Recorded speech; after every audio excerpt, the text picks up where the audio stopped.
Now, during her 8-day tour, President Park Geun-hye held summit talks with her counterparts from the U.S., China, and Russia. Most experts deem those talks as being successful, but for THADD, more work is needed. Our Kim Hye-sung has an analysis. One of the main goals of President Park's trip to Russia, China, and Laos was to lower the recently heightened tensions surrounding the deployment of THADD to the Korean peninsula, especially with Beijing and Moscow.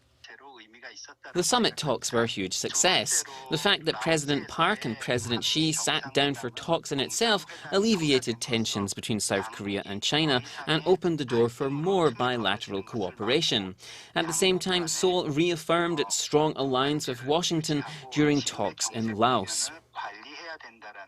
During a summit meeting with President Obama, President Park reaffirmed Washington's extended deterrence, a security commitment that Washington will deploy all military capabilities, including nuclear and conventional, against Pyongyang's provocations in order to defend Seoul. Although most experts agreed that the South Korea-U.S. talks were a success, they also had differing views on the outcome of President Park's meeting with their Chinese and Russian counterparts. Even after North Korea launched 3 ballistic missiles on Monday during the G20 summit, China and Russia only condemned the launch in rhetoric. There is no change at all. And Beijing clearly stated its opposition against the deployment of THAAD to South Korea, and it will keep raising it as being a problem.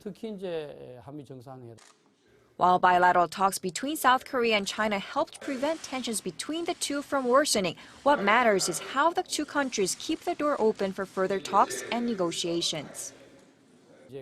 President Park's suggestion of trilateral talks between Seoul, Washington and Beijing was a good move, but the success of such a meeting will depend on China's cooperation to keep pressuring North Korea.